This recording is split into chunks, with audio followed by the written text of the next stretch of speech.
Hey everybody, so it's Caroline. um as you can tell, I'm sick. I look wretched and I look terrible, but do I care? No. I'm sick right now with like all these different infections and stuff. I'm taking medicine. I already went to the doctor, but it's not really helping, and I just don't feel good. But you know, my channel is mainly, like laughs and talking about the fun stuff, like, makeup and clothes, jewelry, materialistic things. I just I really have wanted to make this video for a while, but it's just that every time I go to talk, I have a million thoughts that run through my head. And every time that I go to talk, I can't ever say things right, or say it wrong, or it's taken wrong, or, it's like I'm misunderstood. And,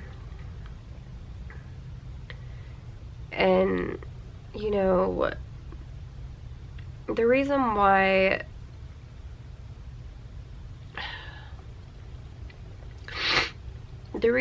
I have been wanting to talk about my issues is because they're overwhelming. Anyone can put on a smile for the camera, but you don't know what's going on in the person's life, in their head, in their mind, their heart, or anything like that.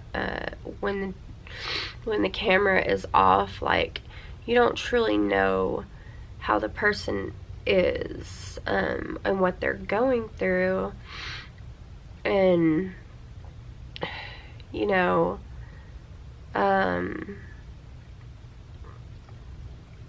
today I went and saw my sister for the first time in over 5 years. And that's because she was in federal prison for drugs. And it's like, I have 2 sisters, and that's my oldest one. When I saw her today, I was happy because I saw her, but I didn't know how to show it because I am so numb. I've been numb for a long time. My baby sister is going off to federal prison for a long time for drugs. And that's what my older sister was in there for, was drugs. And it's like, I hate drugs so much because they just ruin everything. They take everything from you. It's just, it hurts me. It's like, my older sister is getting out. I mean, she's out now. And it's like, now I can try to have a relationship with her that I always tried to have. But my little sister is heading off to where she was, she's heading off to prison, but for even longer. So it's like, one came to stay and then the other one had to go. They both like couldn't just be here. And so it's really hard when it's just you and you don't have friends. I just, like, I don't have friends. I have no reason to lie. I'm not gonna be, you know, trying to make myself look good and lie to you guys or anybody that comes across this video or whatever that you know, life is perfect and life is what you make it and all that. I mean, sometimes that's the case, but not always. Sometimes life is what makes you. Like, sometimes it just makes you and you're stuck and you're like, okay, I have to deal with this. You know,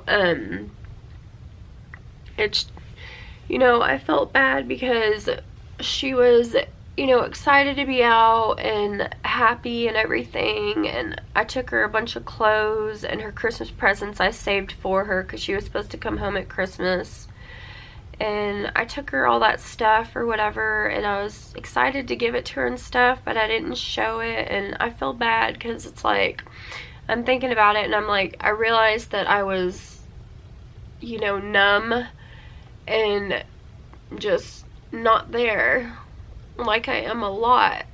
And it's like, I didn't want her to think I wasn't happy to see her. She's not important to me or anything. It's just like, I've had to deal with I've had to deal with so much loss that I have become numb to feeling things. Like, sometimes I don't know, like, what's real and what isn't.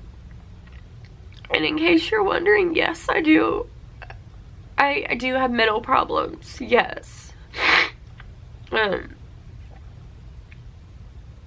I go see a psychiatrist once a month. I've been going for a long time now to the same one, and I'm on different medications and stuff, but the medications can only do so much and help so much, you know, and it's like, I'm still me, and that's not changing. Like, the medications don't make it all go away and make it all better and just make everything, like, great for you, you know, like, this year already is hard because, you know, my baby sister, I went to her sentencing and she just got shipped off to federal prison, and I may not even see her again, and I love her so much, and I love her children so much, and they were like my children, so it's like I've lost them because they've been adopted out, and I don't get to have anything to do with them because she's my biological sister, so they won't let me have anything to do with them. So it's like I'm losing her and I'm losing her 2 kids, and it's just hard, like, to I don't even know what to say. Like, I struggle with so many things, you know. I try to be positive and put on a smile, and I love makeup, and it makes me feel good when I get something new, but it's like, you know, it's only a temporary fulfillment. It's not permanent. It's just like a temporary drop-in, because it's like, after I apply it and put it on, it's like, oh, it's so pretty, I'll take a picture with it or film a video, and then once that's over with, it's like reality sets back in, and, you know, the loneliness that I feel is unbearable. I'm not gonna lie. I mean, like I said, I don't have any friends, and I mean, my daughter, is 12, and she's my best friend. And my older sister that just got out, her niece, her daughter, which is my niece, is always over here too, and she's my best friend. But like, I don't always get to see my daughter, because she like lives with her dad during the week for certain reasons. And I talk to her every day on the phone, but it's not the same. So it's like, it's just me and my dog here. And like, it gets really lonely. And it's like reality sets in every time like I have to take her back home. It's like I won't get to see her again till my visitation time. And you know, I just, I don't know,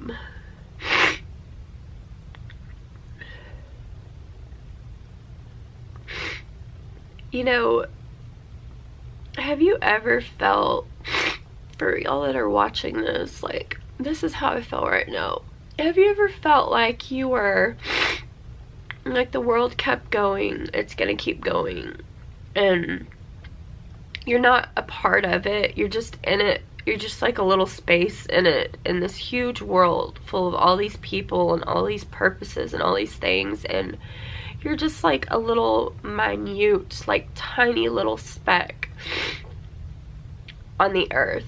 Like you're just here. And you feel like you're just existing, but not living. And there's everybody around you, and everything is just loud, and it's fast paced and all that. And it just keeps going and never stops. But it's like, it's like you're not even on this planet. You could be in a room filled with people and everyone is having a good time and smiling and laughing, and you're looking around going, I don't get it. You don't get why life is so great for them. Like, you know, if you smile, it's you put on a fake one, but you sit there and think to yourself, you know, why do you feel so different, like in the room with everybody?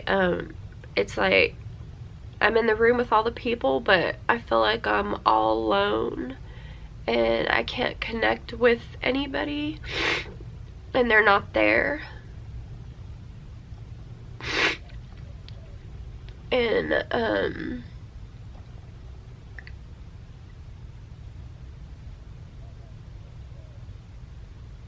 you know, I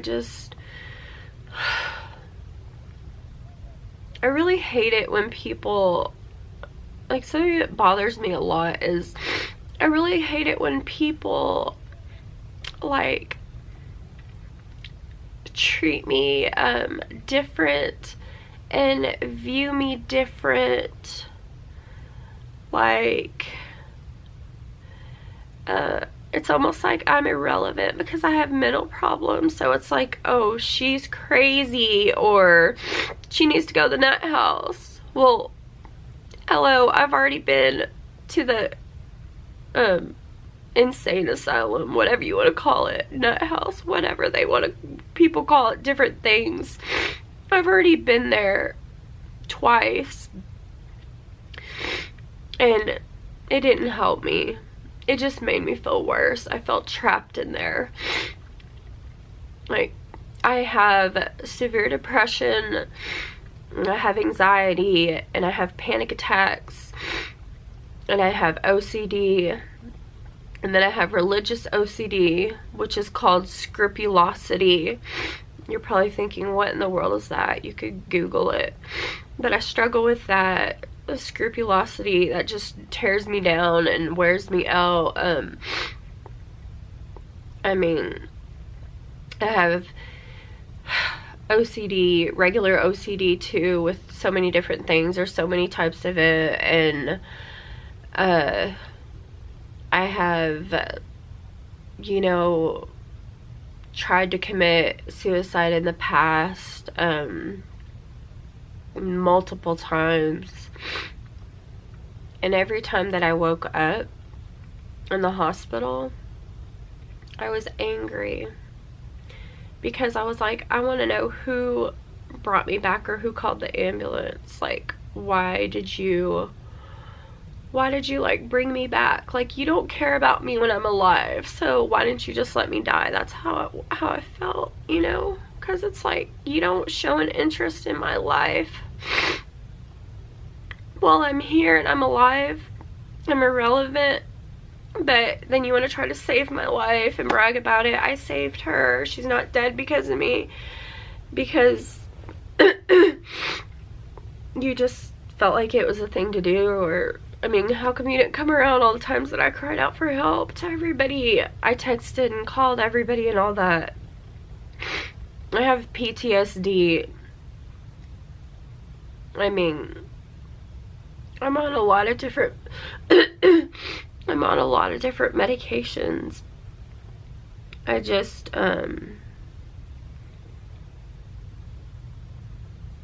you know, I don't know. It's so hard for me to be full of laughter and joy and life and pretend that everything is all good. I hate it when people say that. It's all good all the time.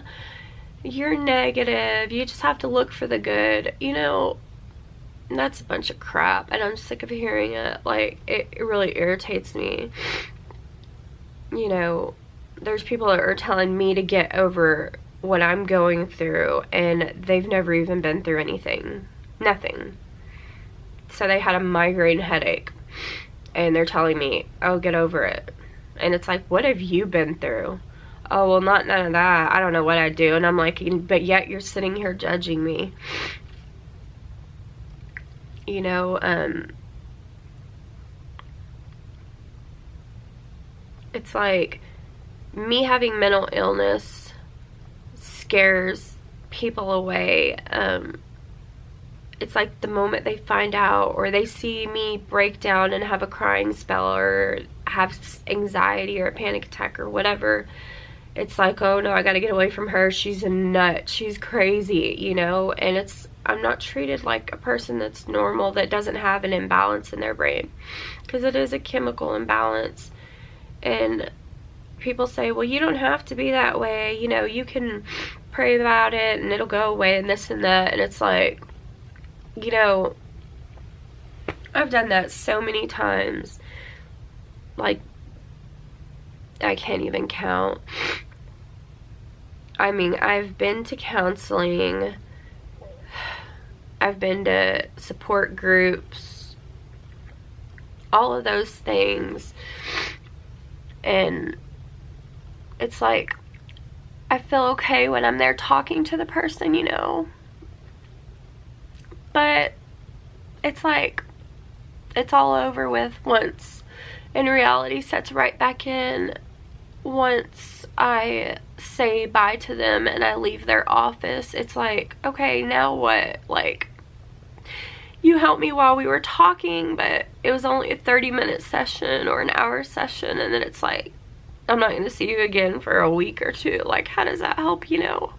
When every day, and there's 24 hours in a day, the majority of that time, you are feeling sad and unwanted and numb and grieving. That's a whole nother deal. The grieving that I do is just, I cannot even express. I have cried so much, I honestly don't know how there is scientifically possible enough tears in my eyes to cry out, because I have cried so much.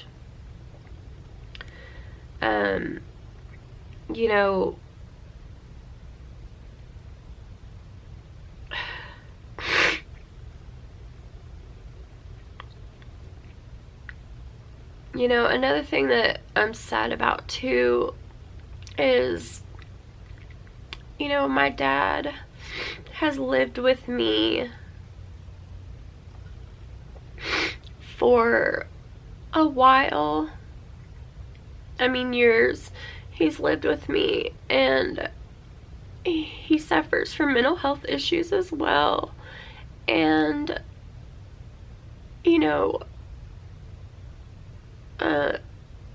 something happened here at the house that shouldn't have happened, and some other things, and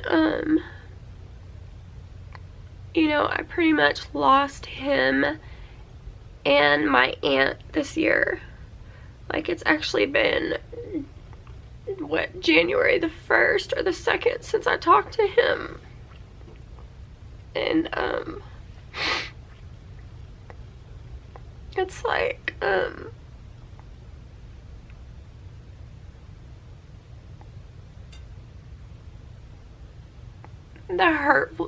the most hurtful thing is that they were like the only family that I had left, and come to find out, and having proof and everything of certain things, that how they truly feel about me as a person, and as his daughter, and as her niece and stuff. Like, that's his twin sister, and like truly seeing how they feel about me, that I'm no good, I'm not a good mom, I'm a horrible monster, I mean, just all these things, just the way that they view me as a person, and can just like cut me out of their life pretty much. It's like,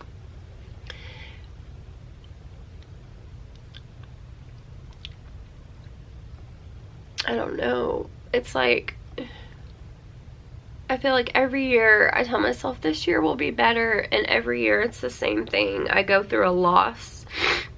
In 2015 was the worst of the worst of the worst of why I am like I am.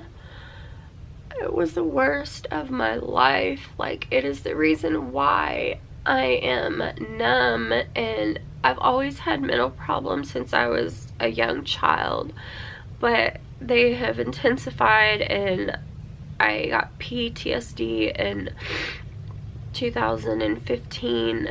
That was like the worst. Like, it's like I'm so numb. I don't know.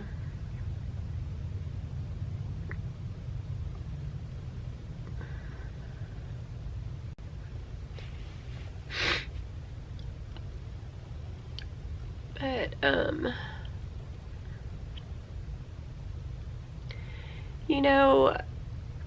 like, it irritates me whenever people, like, don't understand my situation, and then even the ones that do sit there and say, like, you're just doing this for attention, that's the only reason why you're doing it. And it's like, has anyone ever thought at all, had a thought in their mind that maybe it's not for attention? Maybe it's because the person is hurting so bad that they're hoping that just one person will listen and not judge them and break them down and destroy them like they already are, already beaten down and don't need to be beaten down anymore. But that just maybe did it ever occur to them that the person is truly hurting and they don't care if it's for attention. They're just hurting so bad that they just wonder if anyone will even notice that they're here. Sometimes I look around and I feel like I'm not seen or heard, and I'm just looking around going, am I really here? Did I die, God? You know, because I don't know. It's sometimes with depression, it's very hard to distinguish what's real and what's not.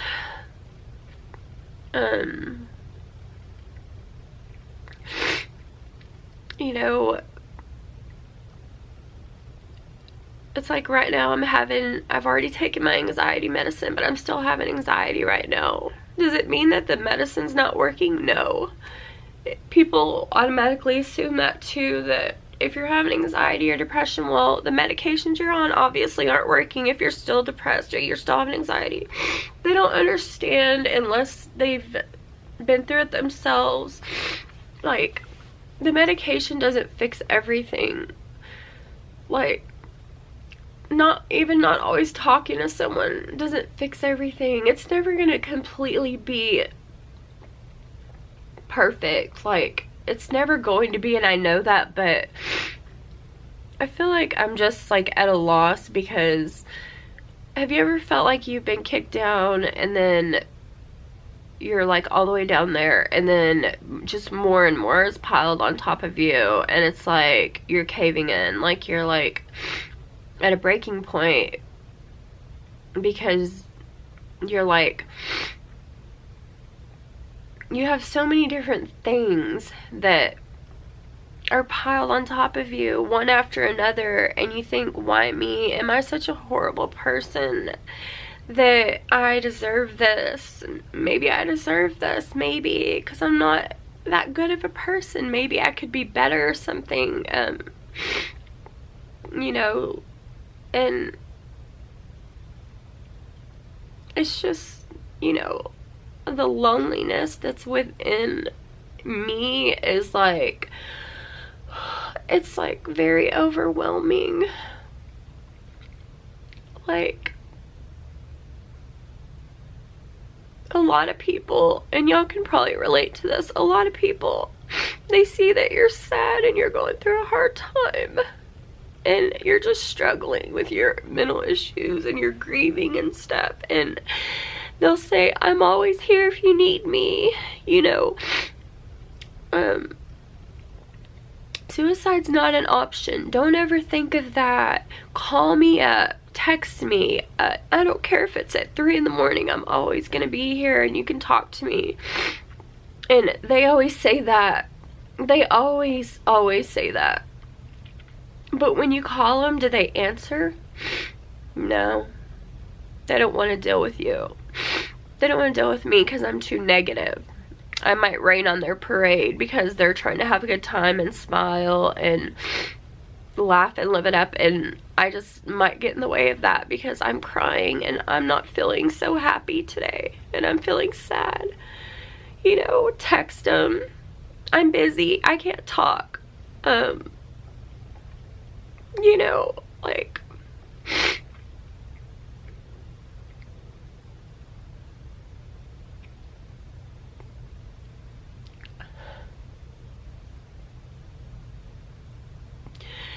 I have so much hurt and anguish in me that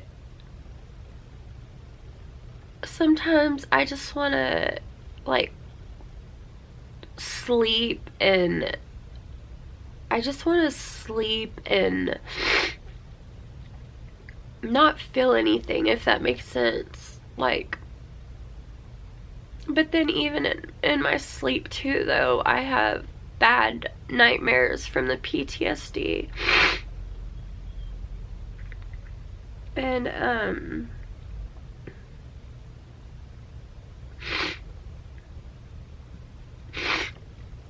I'm not making this video or anything so that I can make people sad and depressed and all that. Like, that's just how I'm feeling, but I hope that, like, whoever's watching, y'all are happy and all that. But I wanted someone to talk to because it gets so lonely.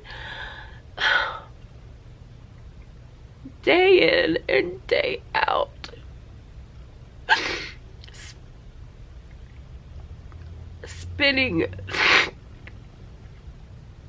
Spending your time alone.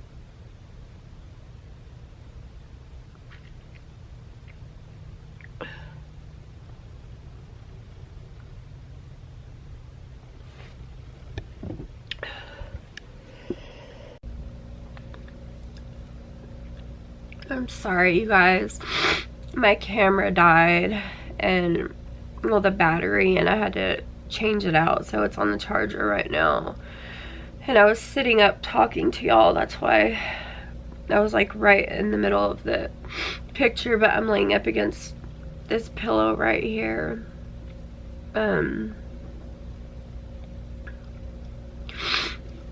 I just,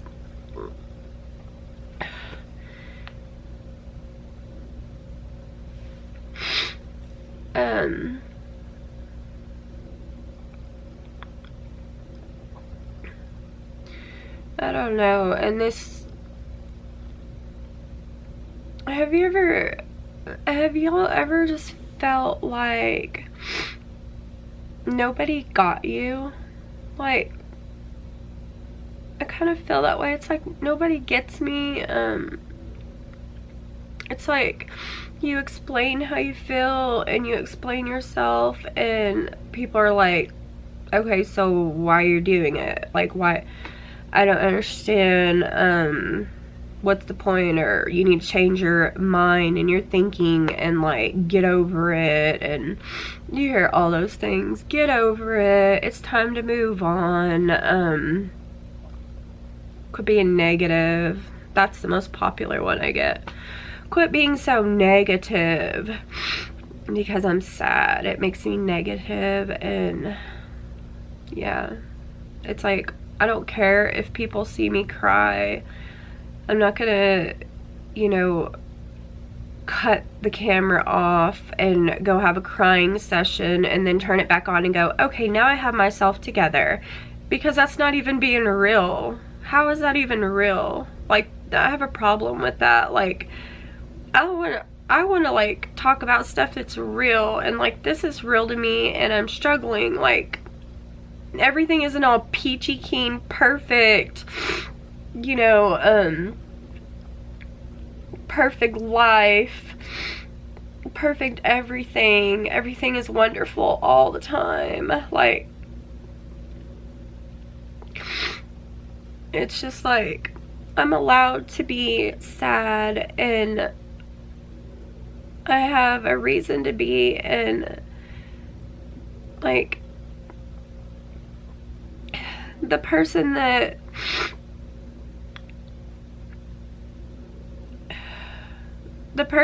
I had a lot of faith and trust and love in, I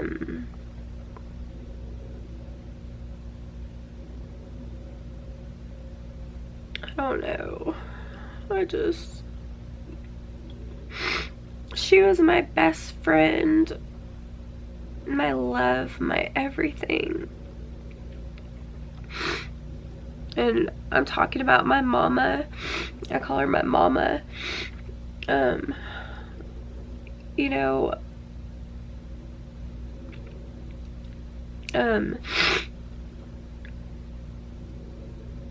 if I was feeling sad or something like this, I could call her up if she were here, and I could say, hey, everything is not okay. Everything is not perfect. And I don't feel happy, and I do want to cry, and I do feel sad. And I don't feel I have a purpose, and if I do, I don't know what it is, and I just feel like a complete failure at life. Like, I don't know. I mean, I don't have it all together and all my ducks in a row, but it's like, you know, if I would be having problems, I would call my mama, and or she would always be at my house or something, and she was my best friend, and I confided in her. And it's like 2015 was fine until I lost her. She was the first person I lost, you know, because I mean, I realize I've mentioned that about me grieving, and you know, when you're grieving, it's over somebody that has died. And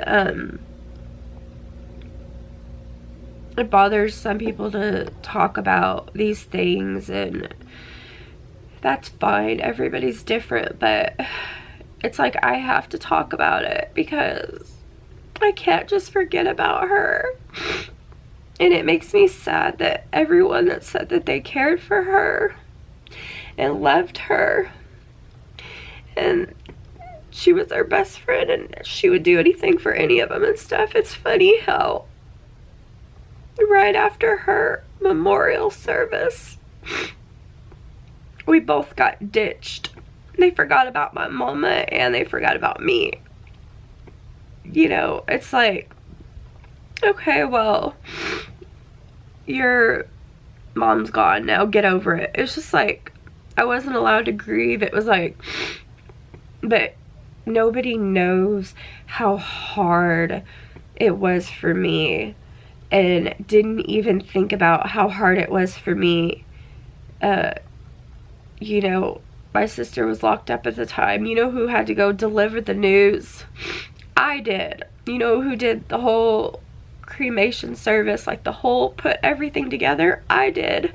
Who stood up there and sang a song, her favorite song? I did.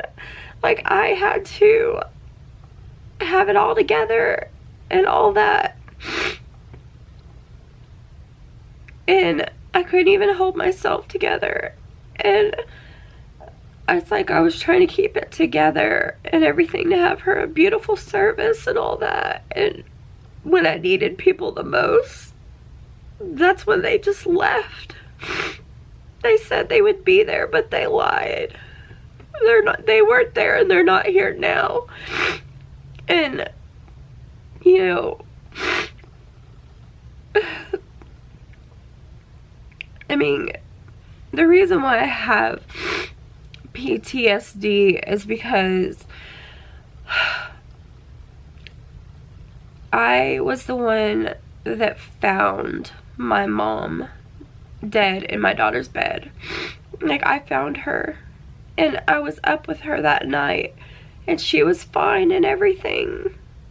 And I even laid with her for a little bit and braided her hair like I always do. And I didn't think that would be the last time that I would ever see my best friend again. I never thought that.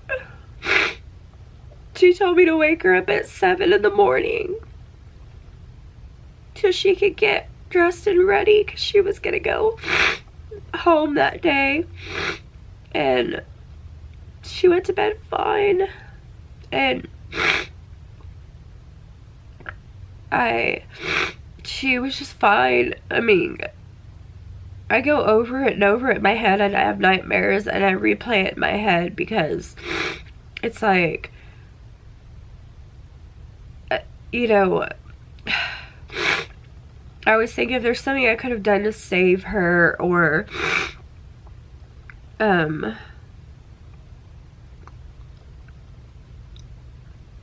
don't know, just if there was anything I could have done at all.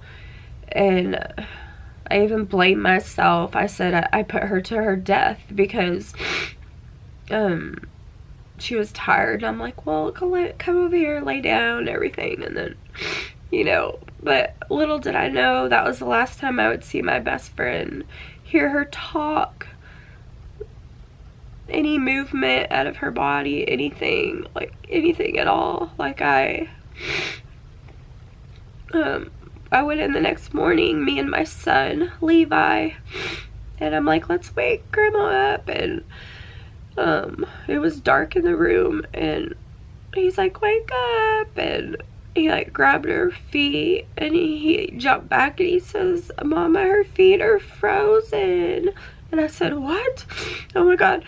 And I just like started freaking out, and I told him, Levi, okay, go downstairs, here's my phone, go sit on the couch, here's my phone, play your little tractor game that you play, the truck game or whatever on my phone, and go sit down there for a second, and I'm gonna wake her up, she's just sleeping.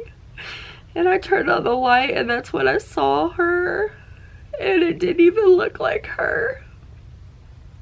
And it kills me because she was everything to me. And you never get over it or move on. Like people say, oh, it's been this long, get over it, move on. People don't realize how hurtful that is. Like, they have their moms, so why do they have to worry about it? You know? And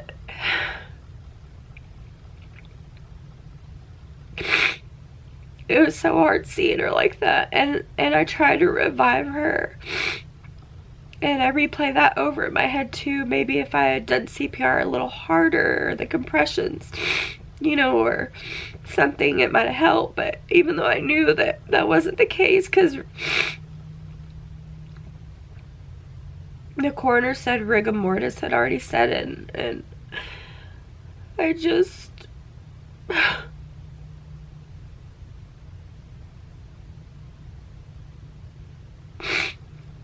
it's like I can't let go of her. I love her so much, I can't let go.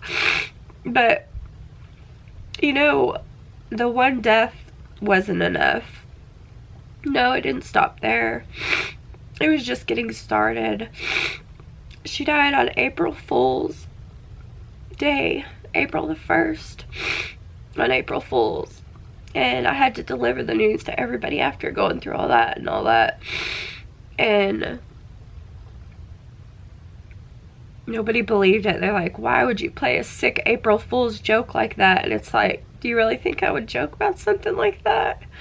I'm over here literally dying inside with my heart ripped out of my chest. And you guys think I'm playing games because it's April Fool's. And so while we're doing her memorial and all that, I get a phone call. And it's Nick. Nick is a guy that I loved very much, and that my mom knew, and my mom really liked him, and I was with him for a while, and he was a good man. And you know, I get a phone call saying that he's on his way home, and drunk driver was driving in the wrong lane and hit him head on, and it was going like 90 miles an hour. And then the car that was in the back of Nick ran into the back of him, so it exploded his gas tank. And since it exploded his gas tank, he caught on fire. And him and his coworker was killed, and the other guy that was driving the car was killed. But the one that ran into the back of him, when he was burning inside the vehicle, he burnt alive. He was still alive. He could have been saved, but it took EMS too long to get there. And in the time it took them to get there, he had already burnt in the vehicle. And I was like, no, I don't have my mom. And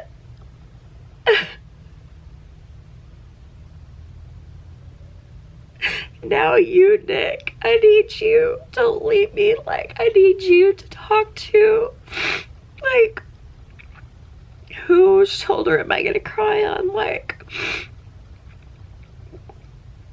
my sisters weren't there, and it's like I had to deal with it by myself again. And then after Nick died, the hardest one of all, I thought that my mama was the hardest one of all. No.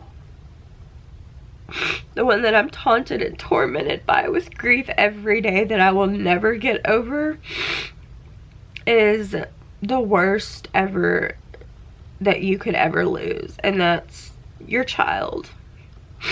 So all of this in the same month it happened. Try dealing with one loss in a whole year, but 3 people you love so much in 1 month back to back is like unbearable. And I know because I carry the weight of it every day, and I feel the loss, and I expect him to walk in the door and tell me, hey, it was just a dream you were having. Wake up. It's okay, I'm here. You know. Yeah, the worst one of all was my angel. And you'll see this in all my videos. It's this. I'm going to show you. It's this necklace right here. I don't know if you can see that. Hold on. This urn, this little urn right here that I always wear around my neck that I never take off. I might like dress up my outfits with other jewelry, but I always have this on and never take it off, with the little footprints. And that's my son in there. My son was taken from me. I'm just gonna hold it like this. My son was taken from me.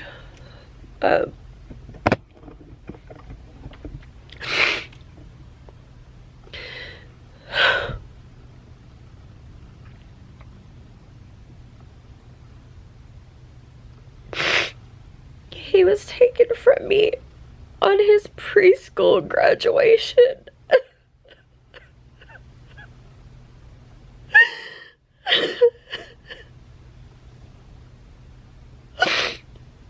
All I have left of that day is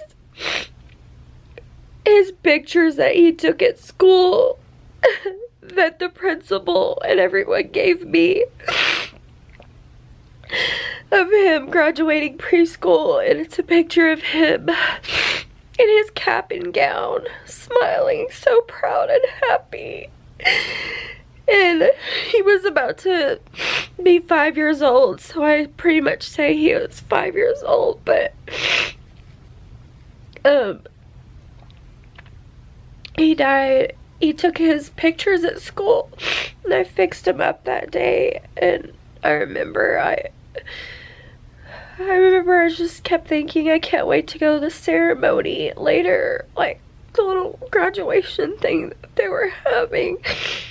It was on a Friday because I was so excited and I wanted to tell him I was so proud of him. And that's all I can think about is how proud I was. And I wanted to go get him like a little stuffed animal or a toy or something, just as a way of saying like, Mommy's proud of you, Levi. I called him Juju. Like, Mommy's proud of you, Juju, for graduating and all the hard work that you put in, like, to graduate. And but all I ended up getting at his memorial was his birthday and death date on a sign, a bunch of balloons that were released in the air, and his graduation pictures that they made for me that I have sitting out in my living room. And on my walls I have, that I'm looking at, I have, my whole walls are decorated in a collage of just pictures everywhere of everybody that meant something to me that's gone, or even the ones that are here. But it's mostly all the ones that are gone, because there's so many. But yeah, I just,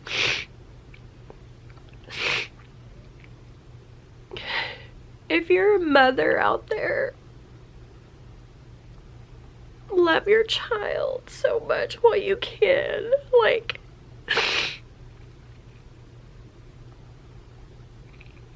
show them all the love you have within you and spend all your time with them, because life on this earth is so short. And it just proves that we never know when we're gonna go, or who's gonna go, who you might lose. And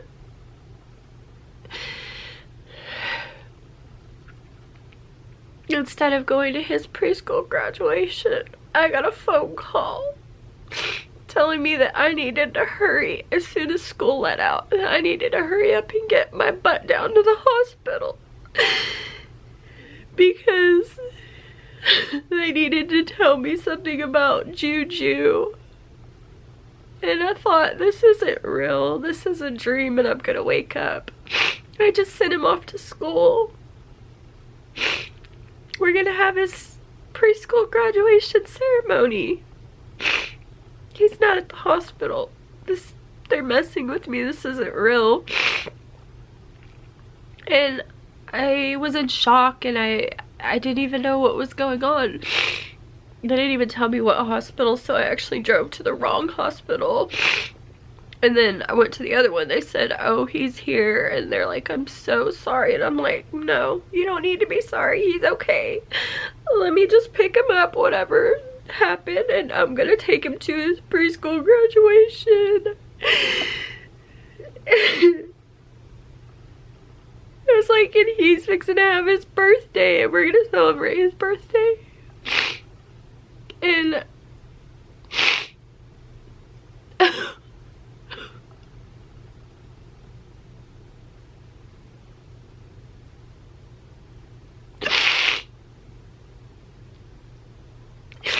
and they called me back there, and the first thing I see is my father, and he's standing there saying, oh my god, I killed Levi. And he's soaked in my son's blood and just covered in it. And I just fell to the floor. And I fell to my knees. I couldn't even breathe. It felt like the life had been sucked out of me. And I said, how? I said, how? I want to see him. I don't believe this. I want to see him. And they're like, you don't want to see him like this. And I said, how can all this happen when school just got out? School got out at 11 and it's 12 noon. An hour later. And they said, your father was with him, and he went to the cemetery across the street where his wife's buried, and apparently they go there all the time. And I'm like, yeah, we go there all the time, what about it? And he's like, well, when your dad picked him up from school for you, he stopped at the cemetery and was, you know, he stopped at the cemetery and was looking at his wife's grave that he always looked at. I mean, she'd been buried there for at least 10 or 11 years, and we went out to the cemetery a million times. And that's a place where the dead are laid to rest. But my son died in that cemetery.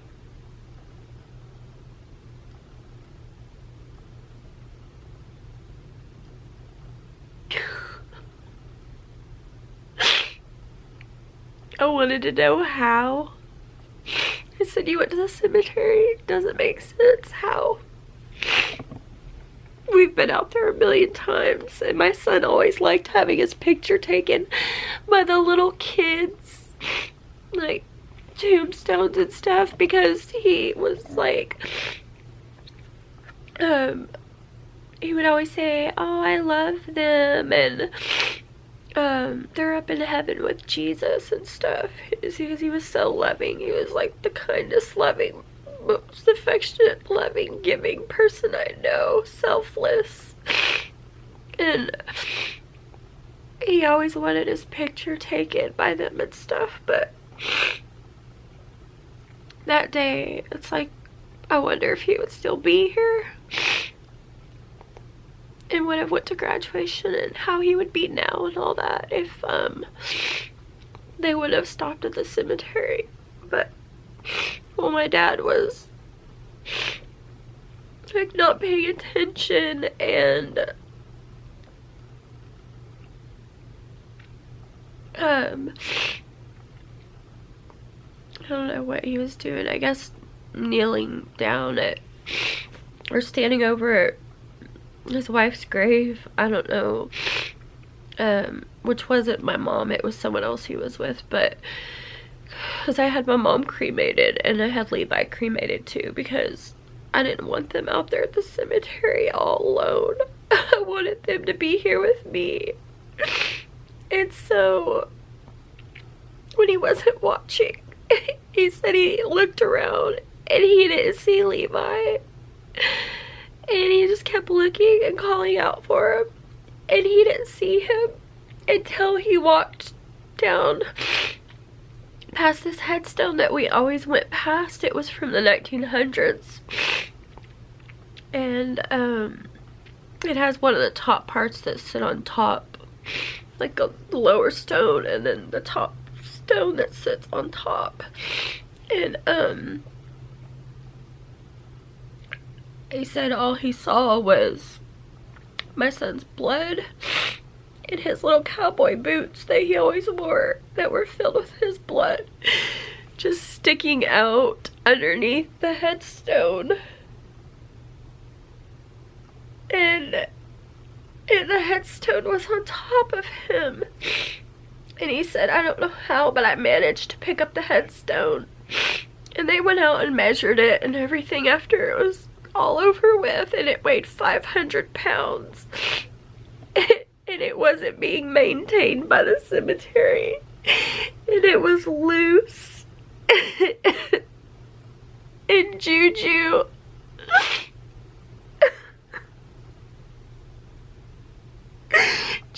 had to be the one. He had to be the one that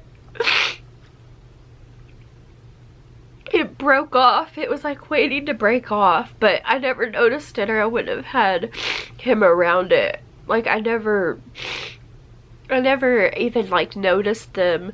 We'd go to the baby part a lot, so I never like even noticed. So I even blamed myself, but I wasn't there. You know, I felt like I failed him as a mother, and he died there alone. And you're supposed to protect your kids, but you know, that headstone broke off and it fell on top of my angel, and it crushed his head.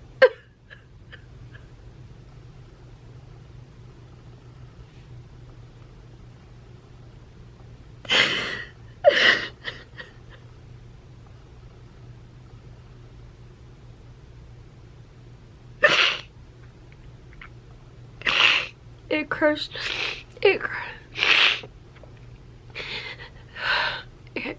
his head, and and he bled completely out, and my dad pulled the headstone off of him somehow, he said, and he held him in his arms like a baby. He said he already knew he was gone, but he said that he drove with him in his arms 1,000,000 miles an hour to the hospital and pulled up right at the front where the ER is and said, "Help me, help my grandson. He's dead. The tombstone killed him." And from there, it was just a blur. It was all over the news, and that's one of the times that I tried to commit suicide. After what had happened to Levi. Well, I remember the doctor kept saying to pull the curtain back, like closed, so that I couldn't see Levi in the shape he was in, and I was like, I just couldn't believe it. And I went in the room and they had gave me those anxiety medicines and all this, trying to calm me down, and nothing was calming me down. And I was just like, I started screaming and I just went crazy. And then I remember they said, y'all are gonna have to move into the next room. So we went in the next room, and as we were walking over there, the nurse had just came out of there from where Juju was. And so as we were walking over there, and she had the curtain open, like before she closed it, I looked in there and I didn't know he was in that room. And I saw him. I saw him laying there on the bed with his head crushed, completely bled out, and you don't even know. You have no idea what that does to a person's mind after seeing that.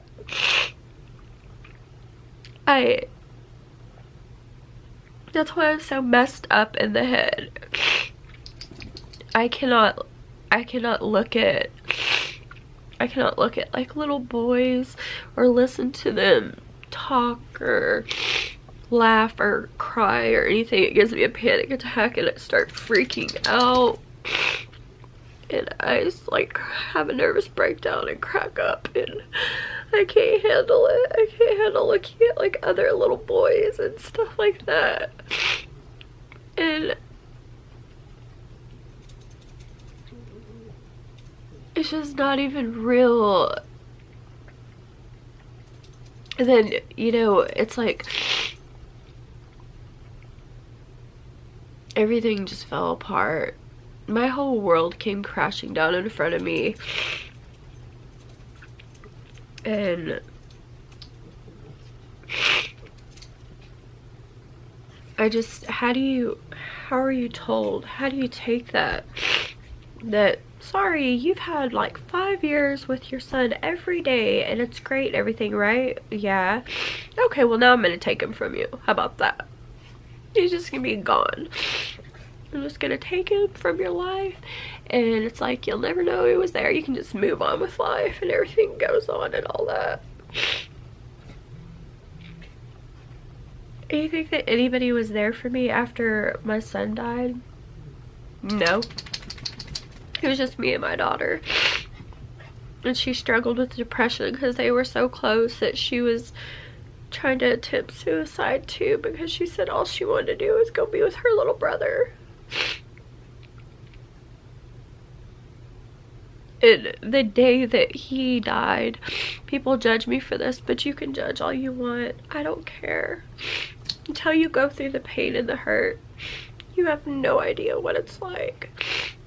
I tried to commit suicide that day because I wanted to be with him, and I wanted to be with my mom and Nick, and I just wanted the hurt and the pain to be over with, because I thought there's no way I'm gonna be able to deal with this. I've already got depression, anxiety, and there's no way I can deal with this. Like, it was unbearable. And I went home, and I remember going straight home and sitting in the floor in his room and looking up at his bunk bed, knowing that I would never see him lay in his bed again. And everything was just so dead and silent in there. Like, so empty. And I just couldn't even take it. The overwhelming amount of pain. And do you think anybody was there for me? No. Nobody was there.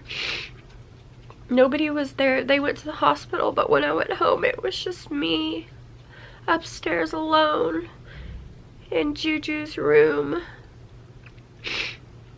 And I told Juju, I said, "You're not leaving me here. Please don't leave me here." I said, "I'm gonna come and I'm gonna be with you because I can't live without you. I refuse to live without you." And, you know, people call me selfish and say it was wrong for you to take a whole bunch of pills and try and end your life and everything when you had your daughter to think of. You're so selfish. What about her? You don't care about her and all that. You're gonna leave her behind. And it's like, that's all I heard, and all these, just so many remarks and comments and hateful. Do you think love was shown when it was needed, when I could have used it, someone to be there for me? No. It was, you're a this, you're a that, you're a, you know, you tried to take your life and everything. How could you be so selfish? Look at you. You know, your son died. You didn't deserve him anyway. I got death threats. All kinds of stuff. When I needed people the most, they weren't there. They're still not there. I had nobody. I remember breaking down crying and praying to God. I said, "Please forgive me. I'm about to just go crazy. I'm going nuts in my head." And I said, "I don't know what to do." And I put on some music and hoping it would drown out my thoughts, but that didn't work. My thoughts overpowered the music because they were so loud and all these emotions and stuff, and it all just hit me at once. My mom and Nick and Levi, and it's like, oh my God, it's too much. And not having anybody there, and I opened up the Bible and I started trying to pray and read, and I couldn't. Like, when I looked at the Bible, like, and I saw images and stuff, all I saw was like his face and my mom's face, how they looked when they were deceased, and that they died alone, and that's all I could think about. And it just tormented and tortured me, and I just started having suicide thoughts. And I went through my phone and I called everybody that I knew, and I texted them and I said, "Please come be with me because I need you. I cannot be by myself right now." I said, "I need you. I'm busy. I'm too busy." Nobody came or anything. Nothing. I remember I went into my room and I locked the door and I laid there in bed, and the thoughts were just destroying me, and my heart was ripped out of my chest and I couldn't do it. And I said, I can't deal with this mental pain that I'm gonna have to live with for the rest of my life. And so I got all of my medications and everything, and I took everything, and I just remember starting to doze off and the thoughts were subsiding, and I was like, thinking, okay, Levi, like, we're gonna have the same death date because I'm fixing to join you, and I'm gonna be there soon, like. But apparently someone came in and found me, and I did overdose and die, but they had revived me. When I woke up, I was on life support and had been in the hospital for a couple of weeks. And I remember all the news stations and everybody were trying to get in there, and like with the camera right up in my face and stuff. It was all over the news. It made national news and was like, what are you doing in the hospital? You tried to commit suicide.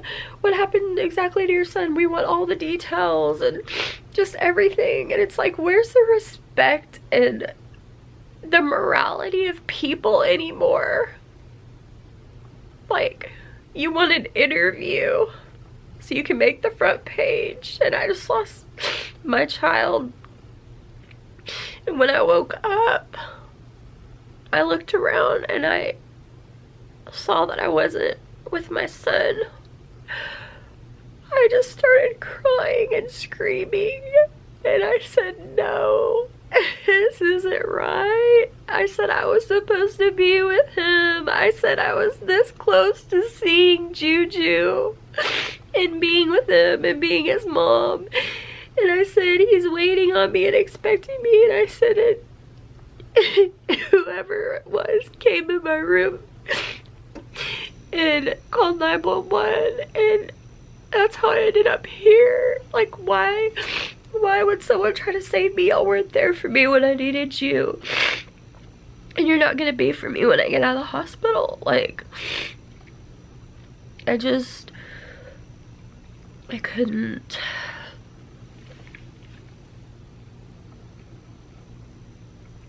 I can't even, I don't know. Words cannot describe the pain that I feel, you know, every day. And I love my daughter so much, and we're best friends, and she needs me here, and, you know, I stay here for her. I'm not gonna lie. If I didn't have her, I wouldn't be here. I have nobody else. I mean, I have my sister that just got out of prison, but she has like her own family and kids and everything, and a husband that loves her and all that, and you know, but it's like my dog and the little fish Bluey that I take care of for my daughter, and like my daughter, or the fish and my dog are the only things that like keep me going and keep me from committing suicide. Like, I'm not gonna commit suicide, and as bad as it hurts and I have to go on, I just, you know, grieve every day, and I try to be the best mom that I can to her and spend all the time I can with her and just love her, love her, love her, because it's always in the back of my mind, is she gonna go next? Or am I gonna go, or leave her without a mom, or my sister's gonna die? Like, when you have PTSD like this, when it scars you and traumatizes you like this, it's like the anxiety goes crazy in your head, and all these sporadic thoughts, they make you crazy, and you're just like, you just sit there and you think about it, and you're like, you know, who, like, you took my mom, you took Nick, you took my angel, and another baby that I lost back in 2003, and my niece that died of SIDS, crypt death, that I was attached to, and my best friend that died of cancer, and everybody else. The list goes on and on. But like, my child like really put the nail in the coffin. And how do you move on from that? You know, you don't. And I'm tired of people telling me that it's been a while and I need to get over it and I need to deal with it. And I'm like, you know what, you don't know anything, and I am dealing with it, because if I wasn't, I'd just end my life. I'm obviously dealing with it because I'm breathing, aren't I? Like, I'm here. I go to a psychiatrist, I'm taking medications, like, I'm doing everything I can and stuff. But like my psychiatrist said, losing a child is the most hurtful, most pain that you could ever experience, because your children love you unconditionally. They don't hold resentments and grudges and betray you and all that like other people do. And your children, it's like you can get on to them for doing something, and the next minute they want to come sit in your lap and hug you. I love you, you know.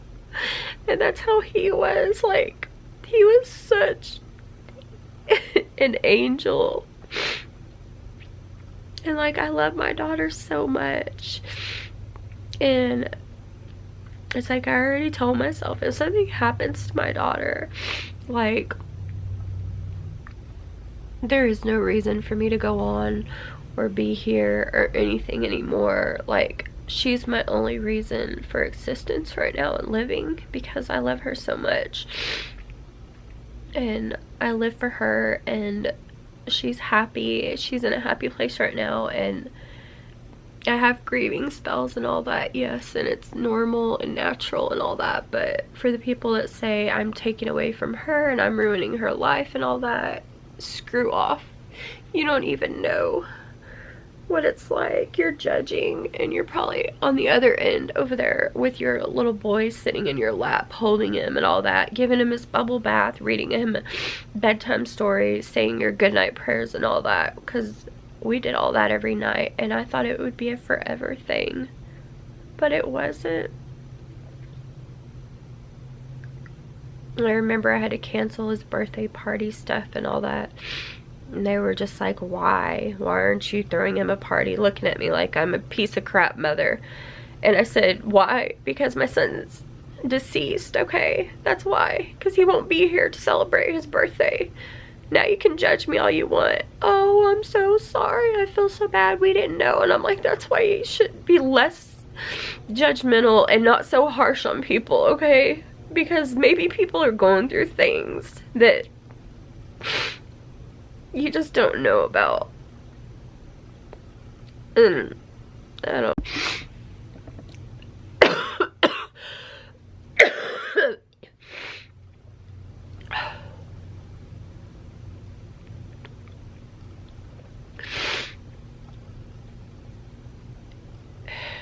I just want to say this, that one, I'm not doing it for attention. So if anybody sounds off in the comments saying, oh, look at you, you just want attention and pity and all that, no, I don't.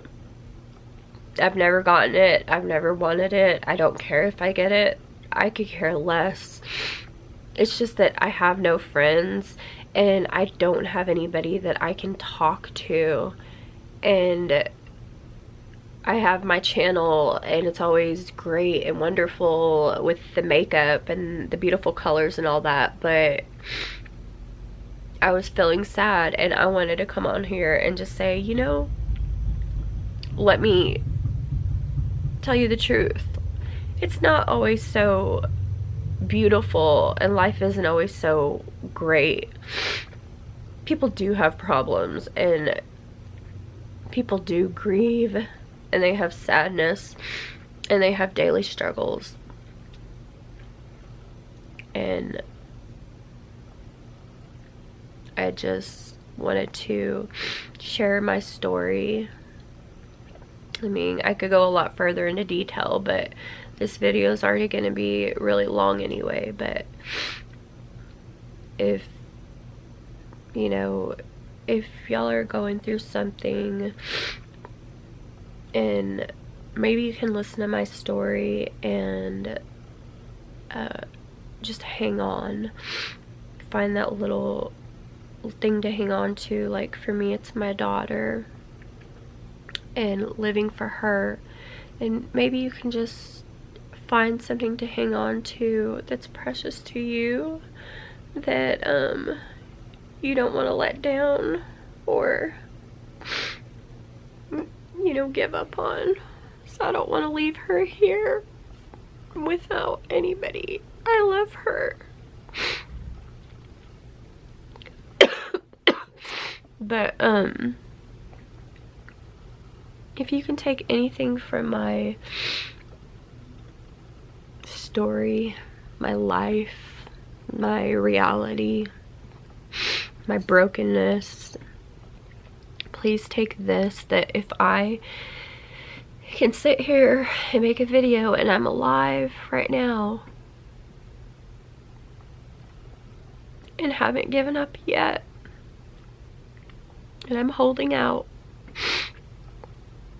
then whatever you're going through, I hope the same for you. That maybe you'll hear my story and think, now because of her story or something, it's given me a little bit of hope that if she can get through that, then I know I can get through some of the things I've been dealing with. Because I'm not here to say that I have the worst story ever and the worst things have happened to me more than y'all, because I don't know who is on the other end of this camera watching this. I don't know y'all's life.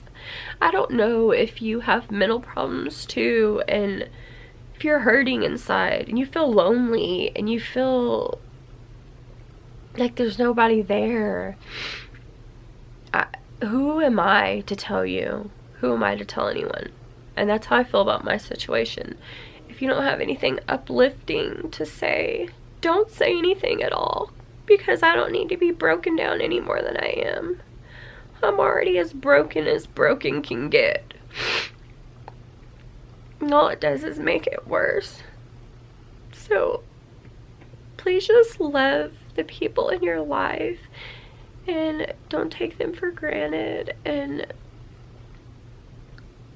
just spend every moment with them like it is your last, because it truly is that way in reality for me. Like, the moments I spent with them that were great, that I thought, we'll do this again, no, that was the last time. Like, I never got to tell my son that I was proud of him because we never made it to that ceremony. And as a mother, I feel like a failure, because you're supposed to be there to protect your children from harm, and I wasn't there. My dad picked him up from school, and I feel like I failed him because I didn't protect him, because he died alone. I feel like I failed my mother, being her daughter, because my mama died alone in the bed. And it's like, I don't know. And Nick, I feel like I failed him. You know, it's so hard. I don't know. I'm not gonna edit this video out. It's gonna be probably a couple hours long, but I'm not gonna edit it out because, one, I don't feel like it. I'm sad and I don't feel like it, to be honest with you. And two, I'm not gonna make it look all good and stage it and everything like it's some fairy tale movie and stuff, and cut out all the parts of me crying or going into detail, or maybe not knowing what to say at the moment where I freeze up, or just being imperfect that I am. I'm just gonna leave it on there as it is. But thank y'all for listening to me.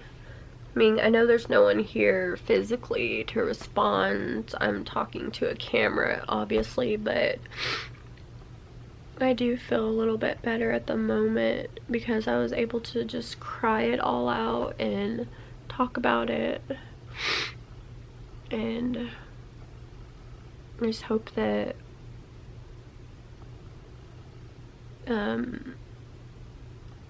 we can just show love and kindness to each other, because you never know what someone's going through, that they might need a word of inspiration, a hug,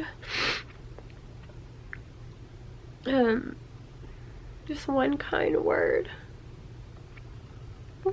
may keep somebody from ending their life. You never know what they're thinking. But anyways, I hope that y'all never have to go through this. I want to say that. And I hope if you have children, I pray that they're blessed and they're healthy and happy and that things are good and all that. And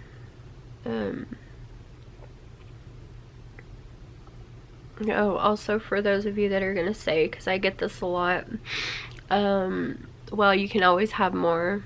No, I can't have more kids because I've had cancer 3 times and they finally just did a hysterectomy on me to just go ahead and get rid of it all. So I can't have any, and I'm not with a man or anything like that loves me and stuff where we can like adopt a baby, another little boy and all that. I'm not looking to replace my son. Nobody will ever take his place, and there was only one Levi, just like there's only one me and one Hannah, my daughter, one my mama, one Nick, and one you guys. Nobody can ever take your place. You know, God made each of us different, but I don't even know what I'm gonna call this video because it's all over the place, but and it's super long. But I don't care if a lot of people watch it or if one person watches it. What I'm saying is I don't care who watches it, but if one person, at least just one person, watches the video and tells me I know how you feel, or just says something kind, I don't know, besides all the hatred that there is, then that would be nice. But anyways,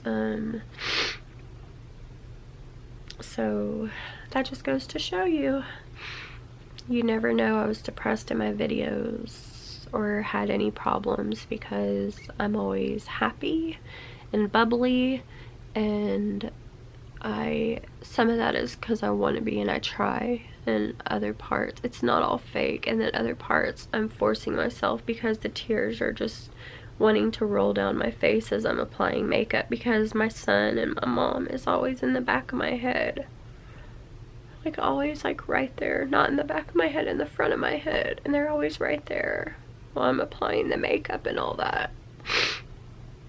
It's like I'm looking in the mirror but I see them,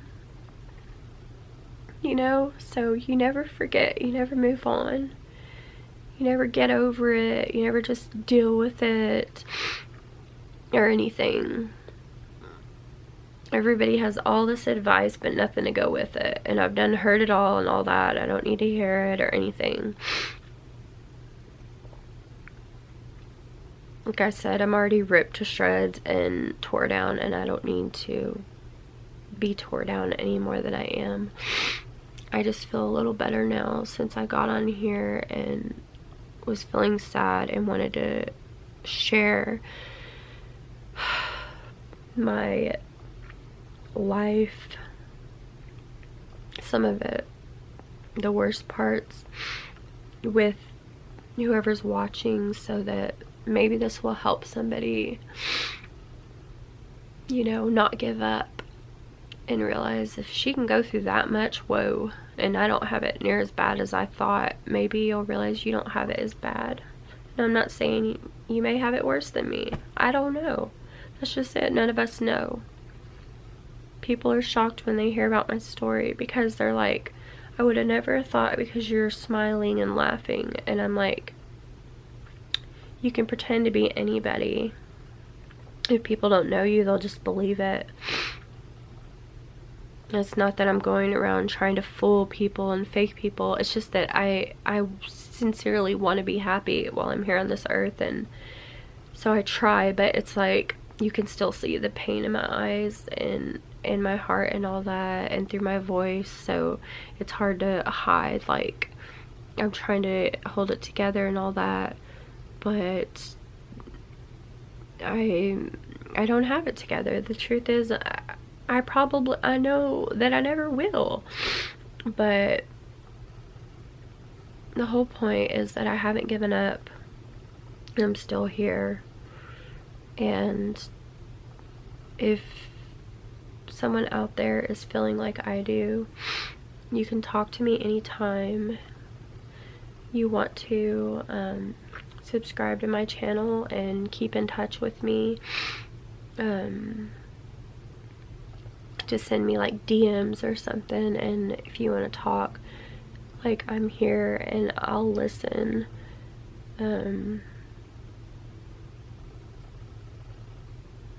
But anyways, see, when I get like this, I have a massive headache now because I'm already sick. I'll get to where I cry so much and stuff that I'll either end up crying myself to sleep, because it's exhausting crying and grieving. It's very, like, exhausting. Or, like, I have a headache right here, like all the sinus pressure from the sinus infection, so it's like I just I